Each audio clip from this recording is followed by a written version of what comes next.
En 2020, des atteintes aux droits humains ont été commises par les forces de sécurité et par des groupes armés.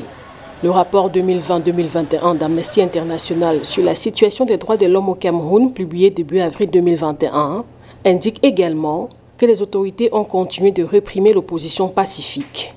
Des faits approuvés par le réseau des défenseurs des droits humains en Afrique centrale, REDAC.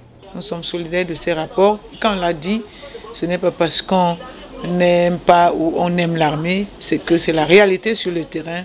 Pour corroborer à ce qu'ils ont dit, il y a l'avocat de M. Bibounissak, Maître Méli, qui a fait, n'est-ce pas, une lettre au régisseur de la prison, n'est-ce pas, maltraitance contre son client. Donc c'est pour vous dire que c'est tous les jours que les activistes, les militants de l'opposition et même les défenseurs des droits humains, n'est-ce pas, subissent les actes de torture et subissent, n'est-ce pas, des traitements inhumains et dégradants de la part des autorités, du gouvernement et du système. Par exemple, voilà des jeunes qui sont arrêtés depuis le 22 septembre 2020 parce qu'ils ont marché pacifiquement. Ils se retrouvent aujourd'hui devant le tribunal militaire. Ça, c'est des traitements inhumains et dégradants. Un avis que ne partage pas Maître Joseph-Claude Biliga. Sur la répression de l'opposition pacifique, l'interdiction des manifestations et autres arrestations arbitraires dénoncées par Amnesty International dans son rapport, l'avocat affirme. Il faut être de mauvaise foi pour ne pas reconnaître qu'il y a une évolution en matière de droits de l'homme au Cameroun. Il y a la liberté d'expression beaucoup plus importante aujourd'hui. Ce qu'on peut reprocher au gouvernement, c'est la liberté de manifestation.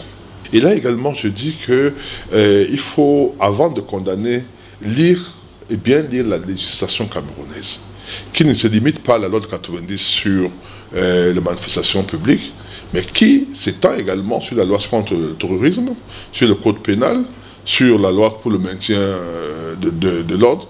Donc toutes ces lois-là permettent d'indiquer, de voir si, oui ou non, l'arrestation d'un tiers a été une arrestation arbitraire.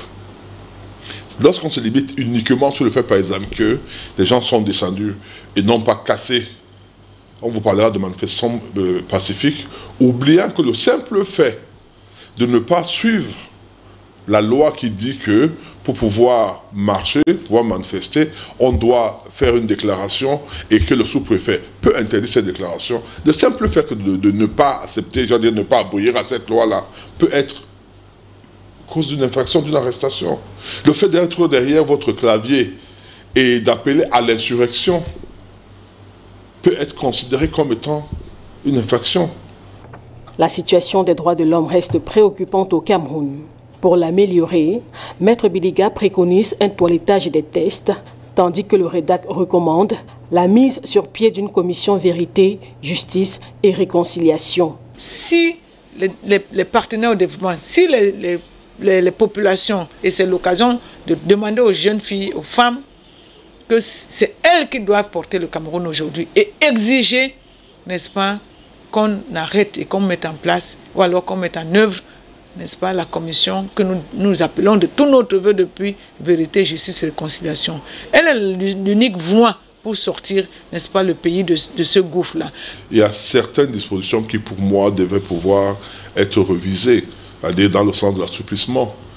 Donc je dis par exemple, lorsque les gens veulent marcher, ou bien faire une conférence dans un hôtel, ça sert à quoi d'ailleurs interdit de faire la conférence? Vous aurez pu laisser encadrer comme la loi l'indique. Maintenant, si ces personnes sont source de problèmes, c'est-à-dire de fait de cette conférence, là, on pourra leur appliquer la loi.